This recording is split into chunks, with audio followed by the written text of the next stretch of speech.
எல்லாருக்கும் வணக்கம். இன்றைக்கி சூப்பரான ஒரு தக்காளி சாதம் ஒன் பாட் ரெசிப்பியாக குக்கரில் எப்படி செய்கிறதுன்னு பார்க்கலாம்.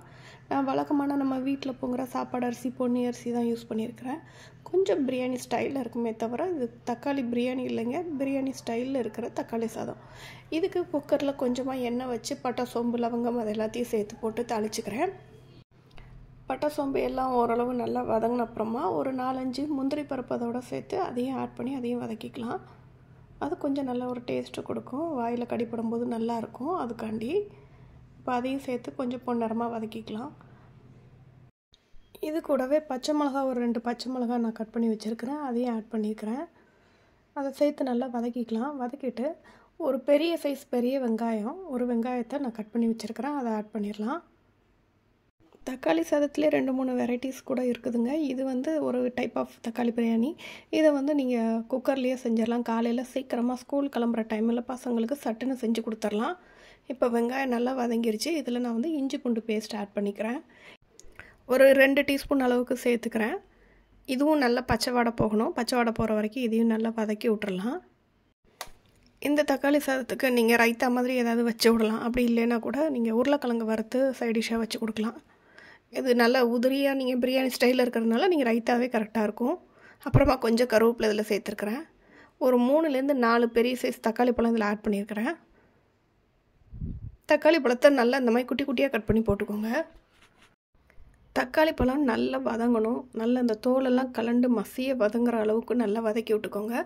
இதில் நான் உப்பு ஆட் பண்ணிக்கிறேன். உப்பு சேர்த்து நீங்கள் வதக்கும்போது கொஞ்சம் சீக்கிரமாக வதங்குங்கிறதுனால. இப்போ இது ஓரளவு கொஞ்சம் வதங்கிருச்சு. இப்போ நம்ம மசாலா பொடியெல்லாம் சேர்த்துக்கலாம். கொஞ்சமாக மஞ்சள் தூள், கொஞ்சமாக மிளகாய் தூள்.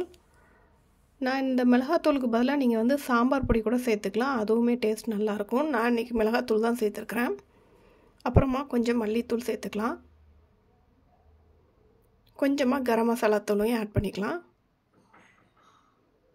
இப்போ இது எல்லாத்தையும் சேர்த்து நல்லா மிக்ஸ் பண்ணி விட்டுக்கோங்க. இந்த பொடியோட பச்சை வாடெல்லாம் போகிற அளவுக்கு நல்லா வதக்கி விட்றலாம். பொடியெல்லாம் போட்டதுக்கப்புறம் நீங்கள் தீயை ஃபுல் ஃப்ளேமில் வச்சிடாதீங்க, சிம்மில் வச்சுக்கோங்க. ஏன்னா நம்ம எண்ணெயிலே வதக்குறோம், இல்லைன்னா அடி பிடிச்சிக்கும். இப்போ இது நல்லா வதங்கினதுக்கப்புறமா நீங்கள் தண்ணி ஆட் பண்ணிக்கோங்க. நான் 1 கப் அரிசிக்கு 2.5 கப் வரைக்கும் தண்ணி வச்சுருக்கிறேன். என்னோடது கொஞ்சம் காஞ்ச அரிசி, தண்ணி நிறைய எடுக்குங்கிறதுனால நீங்கள் வழக்கம் போல் எவ்வளோ அளவு வைப்பீங்களோ அந்தளவு வச்சுக்கோங்க. இப்போ தண்ணி நல்லா கொதிச்சிருச்சு. கழுவி வச்ச அரிசியை நம்ம அதில் ஆட் பண்ணிக்கலாம். இப்போ நல்லா மிக்ஸ் பண்ணி விட்டுட்டு இந்த டைமில் உப்பு காரம்லாம் செக் பண்ணிக்கோங்க. தேவைப்பட்டால் இப்போ நீங்கள் ஆட் பண்ணிக்கலாம். ஆட் பண்ணிவிட்டு நீங்கள் குக்கரை மூடி வச்சுருங்க. நான் ஒரு 3 விசில் வரைக்கும் வச்சு எடுத்துக்கிறேன். 3 விசில் அடித்ததுக்கப்புறமா ஸ்டீம் போயிடுச்சு. இப்போ ஓப்பன் பண்ணி பார்க்கலாம். பாருங்கள், சூப்பராக ரெடி ஆயிடுச்சு. நான் அந்த மேலே இருக்கிற அந்த ஸ்டார் அனேஸ் கிராம்பு அதெல்லாம் வாயில் கடிப்படுன்னு சொல்லிவிட்டு ரிமூவ் பண்ணிடுவேன். என்ன மாதிரி யாரெல்லாம் இந்த மாதிரி ரிமூவ் பண்ணுவீங்கிறத மறக்காமல் கமெண்ட் செக்ஷனில் சொல்லுங்கள். பாருங்கள், நல்லா பொலப்பொலான்னு வந்திருக்குது. இது இன்னும் கொஞ்சம் ஆறும்போது இன்னுமே நல்ல பொலப்பொலான்னு வந்துடும். சூப்பரான தக்காளி சாதம் ரெடி ஆயிடுச்சு. டிஃபன் பாக்ஸுக்கு நீங்கள் பேக் பண்ணி கொடுக்கறதுக்கு கரெக்டாக இருக்கும். இந்த ரெசிபி உங்களுக்கு பிடிச்சிருந்ததுன்னா மறக்காமல் லைக் பண்ணி ஷேர் பண்ணி கமெண்ட் பண்ணுங்கள். தேங்க்ஸ் ஃபார் வாட்சிங்.